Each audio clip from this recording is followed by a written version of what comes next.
morning, good morning, good morning. It's our second day today here in Bangkok, and it's June 3. It's my birthday. It's my 50th birthday. My God, 50 na ako.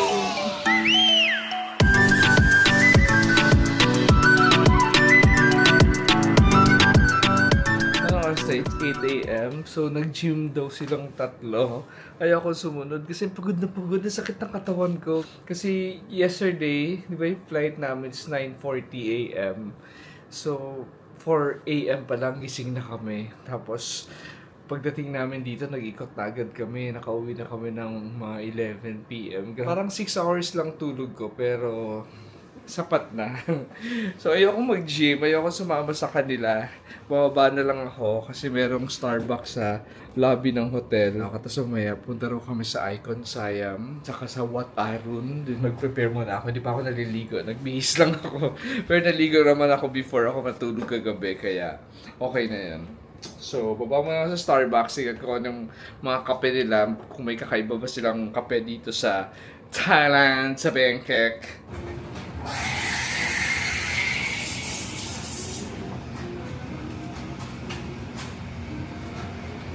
This is my order. Nagano ako, pistachio lava oatmeal macchiato. Tapos grande, 190. 190, so times 2 parang 400 pesos grande. No, mas mahal siya. And this is my order. Ito tayo sa labas. Holiday pala ngayon. Birthday daw ng Queen. So may maraming shops na close today kasi nga holiday. Ka-birthday ko ang Queen ng Bangkok. It's also my birthday today. Really? Oh, Yeah. So the Queen and I have the same birthday. So you drive people going to the floating market? Yeah, anywhere. Right. Ini-invite na kami mag-floating market. May iba kaming itinerary ngayon. Baka mag-Icon Siam kami. Right. I met a friend here. I met her here in Starbucks.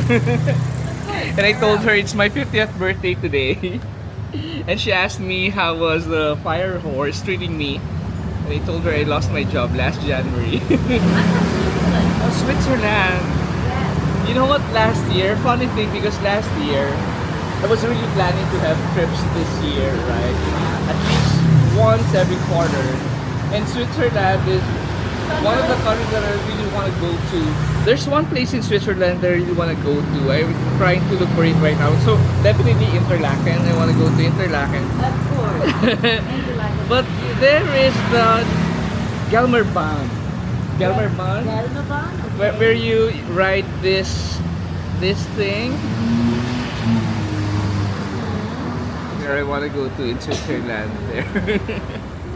Grabe, ang refreshing nung conversation namin ni Miriam. Parang, nandito lang ako nagsa-Starbucks. So, tapos bigla siyang dumating. Kinausap niya ako. Tinanong niya kung ano yung tattoo ko, ano raw yung name ng dragon, bakit dragon. So, sabi ko, I was born year of the dragon. So, doon na nag-start yung conversation. You maybe wished for more time for your blogging or for more time for traveling. So now's your chance. It's really not looking good for me this past few months. Although I have, support system. I have my friends, I have my partner, I have my sisters, I just got back with my mom because we didn't really talk too much this past few years. And you know that mother is so important. Mater, materia. The mother is what is the portal that brings you into the material world. Having a good relationship with your mother will make you have a good relationship with money, with all material, with everything that exists. So, if you're having trouble with your mother, I had trouble with my mother for many years. You need to reconcile to recreate. ang dami niyang wisdom. And I think that's a good medicine for me for today and probably in the days to come. Well, pettiness is also a big problem. A lot of people Yeah. have that. But that's something that's quite easy to solve. It is actually. I have a good technique. It's called Ho'oponopono. I forgive others and forgive myself. That really works against pettiness because you don't have to carry other people's pettiness. You can let them keep their own pettiness. You know what I mean? It's like their opinion, you can let them keep it. You don't have to take their opinion or Right. accept their opinion. You know, it's theirs. If you hold a grudge against it, it's not going to hurt them. It's going to hurt yourself. There are some people who make choices that benefit others and some people who make choices that do not benefit others. Now, these choices are all very important because Ayun, kasi nga, yun nga, for this year, ang plan ko talaga is to have at least one travel every quarter. So that was my plan last year for this year. However, yun nga, ang dami nangyari last year, ang daming twist and turns sa life ko last year. So hindi ko na naplano yung mga travels ko for this year. So good thing, nakapag Vietnam naman kami nung March. So okay na yung quarter 1 sa travel. Tapos tong trip namin actually sa Bangkok, biglaan to. So hindi ko na to naplano kasi nga last year ang gusto kong puntahan talaga for my birthday is yung Greece. Yung Greece kasi, kaya ako gusto mag-Greece kasi siya yung unang-unang destination country na napuntahan ko outside of the Philippines. But since nga ang dami nangyari sa akin last year, hindi na namin natuloy yung plano ko to go to Greece kasi wala na akong funds, nawala na ako ng work noong January, and last year kasi ang dami nga nangyari, so hindi ko alam kung ano mangyayari sa akin this year, so hindi ko na siya naplano last year for this year. So yun nga, pero gusto ko sana mag-Greece. However, nung time na pumunta ako sa Greece years ago, may stopover yun, may layover. So nag-layover ako sa Bangkok and then sa Frankfurt, Germany. So naisip ko, since technically ang unang-unang country naman na natapakan ko outside of the Philippines is Thailand. So might as well mag-Bangkok na lang. So yun lang naisip ko, pumunta sa Bangkok. Pero wala talaga akong plano na okay, go na sa birthday ko, punta tayo sa Bangkok. So last week lang, yan, nag-offer yung mga kapatid ko na magbigay ng tickets. Thank you ate, thank you Cheche. Tapos si mama nag-offer ng magbigay ng pocket money. Tapos yung friends ko nga, yung friends namin na kasama namin ngayon, si Louie tsaka si Frank, nag-offer naman na ng hotel accommodation. So parang nag-align din yung yung bagay-bagay, no? Kahit feeling ko hindi na matutuloy itong trips ko every quarter, medyo nag-align kasi may mga sponsors. Ayun lang, so it's my birthday today and ako lang mag-isa dito sa Starbucks kasi nga nag-gym sila Arnold. Tapos surprisingly nakilala ko si Miriam. Ayan, Rambi, ang tagal ng usap namin. Although yung may mga sinasabi siyang masyado ng deep, hindi ko na maintindihan yung mga parallel universe, whatever. Pero I know that we are living in a multiverse. Really? You believe Yes, that? I don't only believe it. I've seen it, and there is proof of it. Some call it the Mandela effect because of Nelson Mandela. Some people know in 1993 when the CERN opened up, they did their first experiments. Like there's the Ho'oponopono, the letting go, the acceptance of what is, and also, especially listening to your own intuition and vision, like following your own calling. some of the things that she said make sense.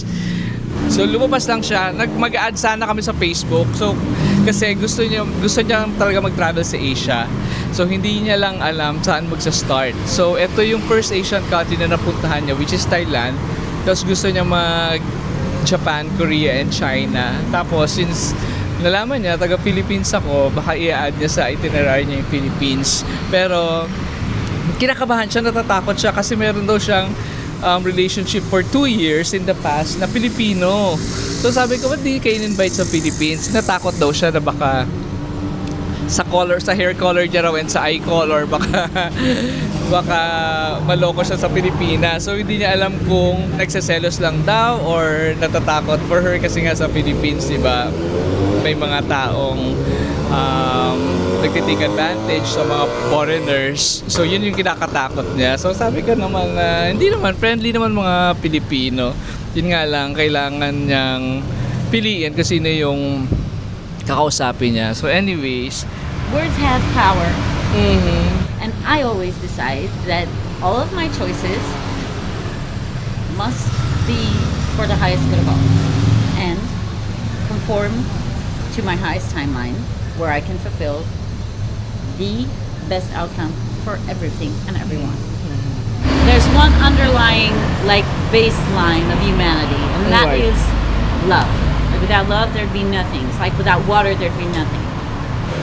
It says to love everyone as yourself, or in the Buddhists they also say respect everything and everyone around you as if it was the highest deity. And it's very timely, you know, because It's the right moment for yeah, this. I'm already 50 and probably I really need to rethink. It's more than just wishing for a positive outcome. It's actually taking action towards. Nag-add kami sa Facebook. So if in case na mapunta siya sa Pilipinas tapos medyo hindi pa ako busy, so pwede ka siyang isamahan ganon kung saan man niya gusto doon. So sabi ko sa kanya, i-research niya yung Boracay and Palawan, baka gusto niya pumunta doon, ganyan.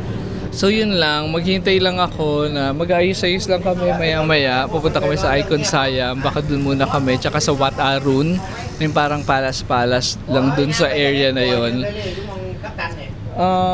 Yun nga, holiday daw ngayon, June 3, so birthday ng Queen. Kaya may mga shops daw na sarado. So, hindi namin alam. Pero anyways, yun. Tingnan natin kung saan kami pupunta later. So, I think that's just about it for this vlog. Thanks for watching. Bye-bye!